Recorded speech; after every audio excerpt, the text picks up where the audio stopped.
Alright guys, welcome back to the Christian Market Watch. Today I'm going to cover a little bit of a different topic. As you know, we are all about caring for each other and supporting each other here on this channel so that we can become more financially resilient and more able to help ourselves and help each other and love God at the same time. And this is the core of our being. What we really are called to do is our mission in life. So let's go ahead and talk about something that's very important. We become slaves to ourselves. This should be of no surprise. For me, the number of times that I failed my diet is an indicator of that, because my spirit wants to go on a diet and get slim and look fabulous, but my body is very weak. That's why at Gethsemane, Yeshua said to his disciples, come and pray, because your spirit is willing, but your flesh is weak.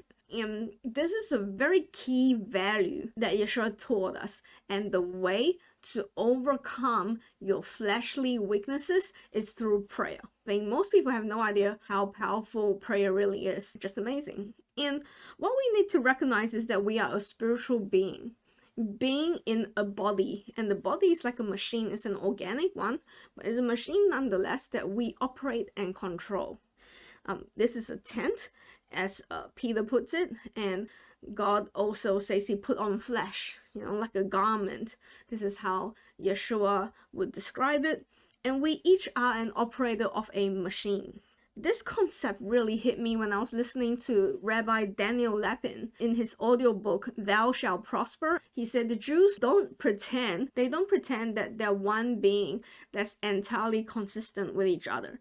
They more see themselves as operators of this bodily tent, bodily machine. They say that everything that you do stems out not from your body, but it comes from your spirit. And your spirit thinks something out first, and then you control your body to do it. It's the spiritual me that gets me up on Monday mornings when I don't want to wake up in my body.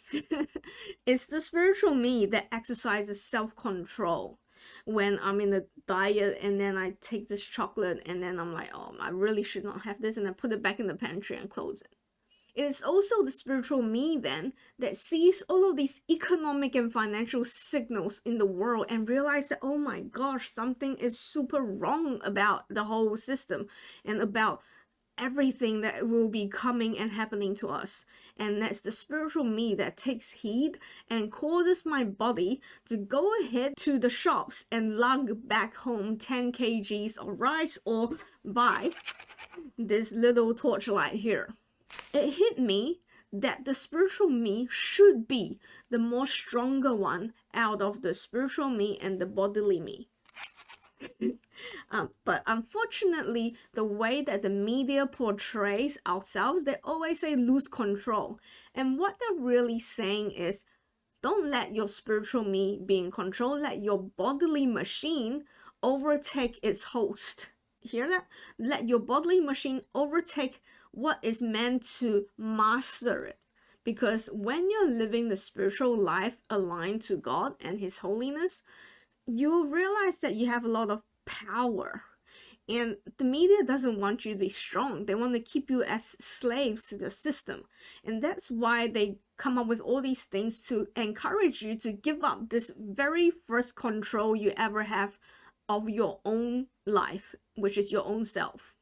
They want the operator inside of you to relinquish any control about your body. And that's why when the cerveza sickness happened, they will force people to relinquish the control of their body. And it seems like it was a bodily thing, but really what they're saying is, I'm gonna be the one, the new host of your body.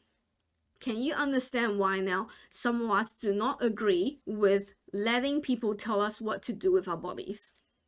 Because it's not just so simple like keeping you safe. No, it's a relinquishing of control of your spiritual host, of your bodily machine.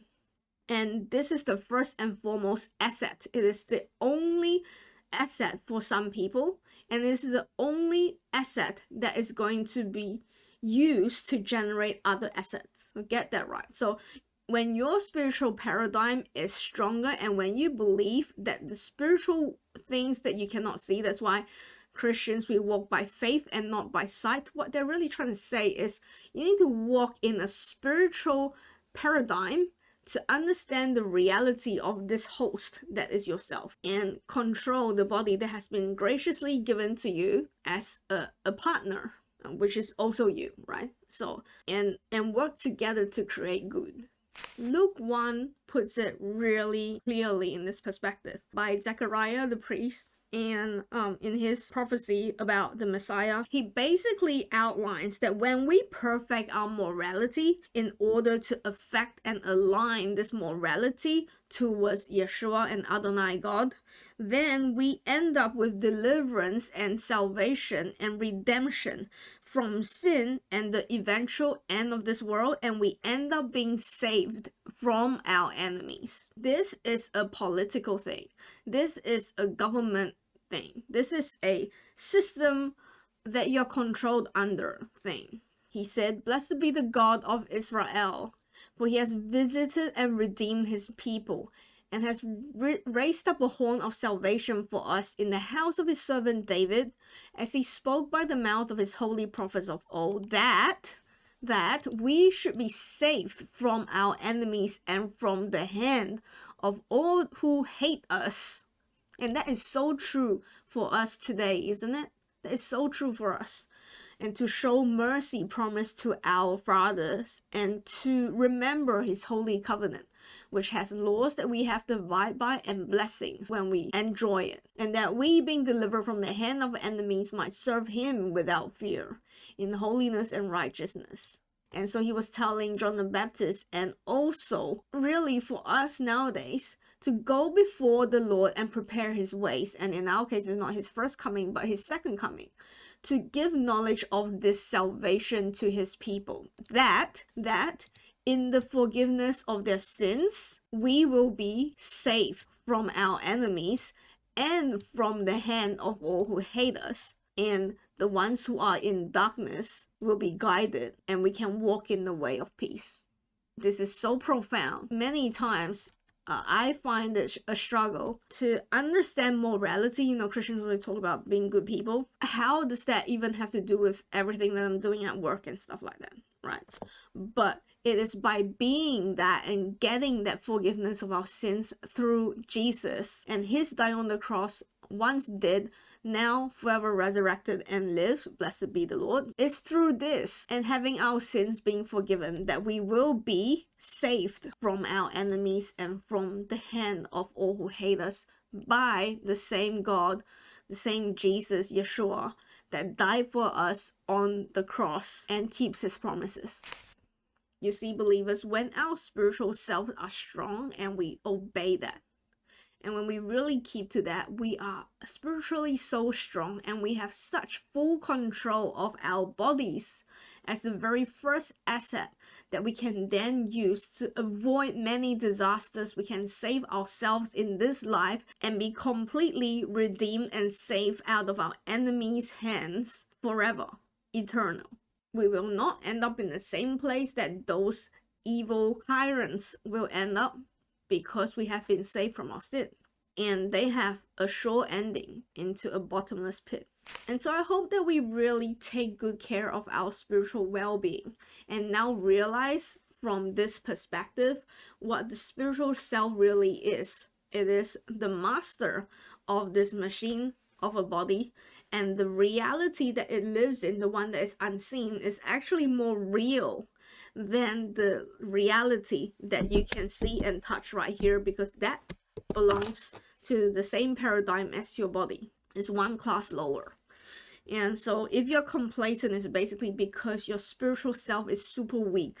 You're seeing things, you're knowing the things that you should be doing, but you're not taking the heed.